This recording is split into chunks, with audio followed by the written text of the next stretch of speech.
Hello and welcome back to Super Jerry 27's Nerd Cave, part 4 of my Phoenix Fan Fusion experience. These are the two biggest stacks of floppies that I got from the creators, and both were very nice. And yeah, I look forward to meeting them again soon, both of them. Let's start off with Brett Breeding, one of the men who killed Superman. Very nice guy, always had a consistent line, which I was happy for. Because who knows where they came. He and his wife, I'm assuming his wife, probably his wife, came. They were very nice to talk to when you were getting signatures. I didn't get a picture with him because, like I said, he had a consistent line. I was like, But I'm glad I got what I signed. The only hardcover I got signed was the first printing of the Death of Superman omnibus that he complained did not have the fold-out proper, and I never noticed it because I read that when I was a kid, and that is burned into my memory, the Death of Superman, Return of Superman storyline. Definitely burned into my memory. But here we go. The Adventures of Superman 500. Brett Breeding added his Herbie Hancock right there. He's got a beautiful signature. Carl Kessel, Dan Jurgens, Com Grummett, who's in gold. Oh, Mr. Mike Carlin, the editor who did it all. So there's that. When they were doing the Reign of Superman, man, my favorite was Cyborg Superman, and I didn't realize that he was going to be the villain in this tale, which is sad. But as you see, we got Dan Jurgens up top and Brett Breeding down below, and that's the entire creative team. So that can go to CBCS to get protected. This one's just a sweet cover.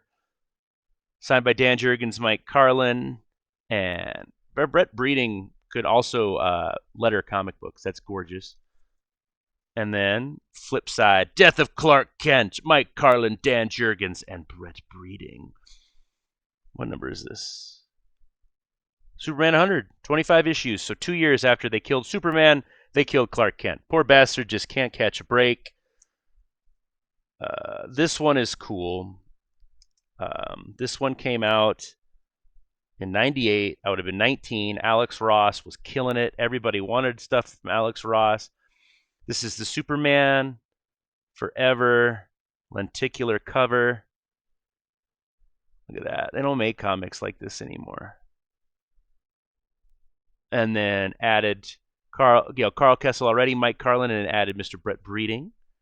Stoked. And then these were the two books I was scared to take to the con just because he is the 7th or 8th signature on the book.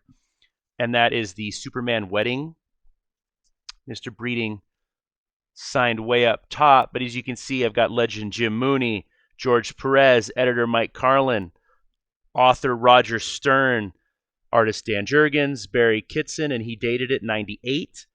Tom Grummett and Carl Kessel. That's a lot on a book. Like, I'm still going to go. I'm still going to get more people on this.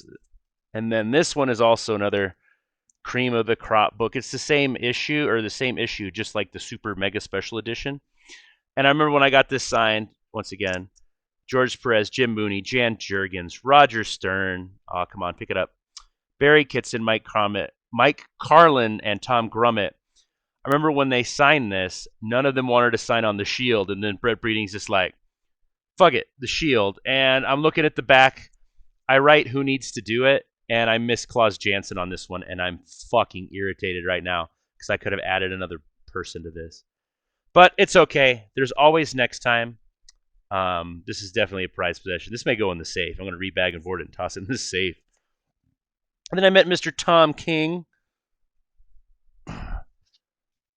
the man who left Batman at the altar.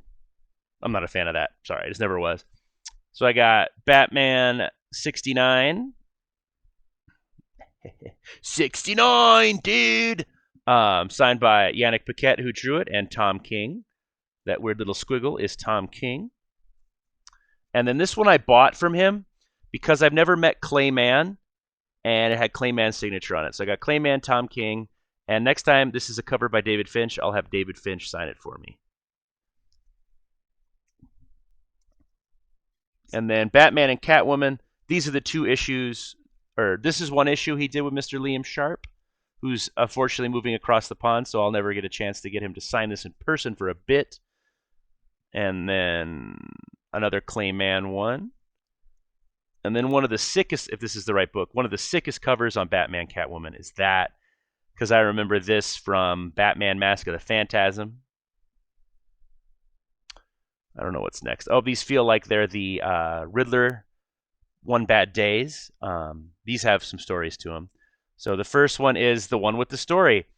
So do you see how the thumbprint right there next to Tom in silver, the Mitch Gerard signature? So we don't know who did it. I didn't do it because I didn't have silver on my thumb. My buddy Lee didn't have silver on his thumb. So we think that when Mr. Tom King handed it to Lee, he fingerprinted himself for us. And since he's in the CIA, I can get anywhere now, right? So I went back the next day on Saturday and I asked Mitch Gerard, I'm like, hey, Mitch, someone got fingerprinted on this book. Is there any way you can fix it? So he fixed it, made it nice. And then he added a little Batman remark there for me, which was pretty sick. So this is a cool possession. Because this go around, I didn't ask for any sketches or signatures because I knew, or sketches or remarks because I knew this was going to be a signature show. Because the only person who I'd met in this entire round that I got signatures from was Todd Knock and Mark Waid. But Mark Waid, I didn't have him sign any floppies. Up again is another One Bad Day. This one came out perfect. Who did this signature? Marquez. Or this looks good. And then the most important one is the original cover. Once again, I kind of regret not having CGC take this, but you can't have them all graded. I mean, and I was there and I got pictures of them and shit. And Tom even took a Mentos picture with me, which looks pretty cool. So yes, that is my Phoenix Fan Fusion story with the floppies. I had a great time. I definitely suggest it. And hopefully next year I'll be able to do all 3 days, depending on when it lands. So yeah, let me know about your convention experiences. I would love to hear them in the comments. Thanks for watching. Like, subscribe, and share. Goodbye.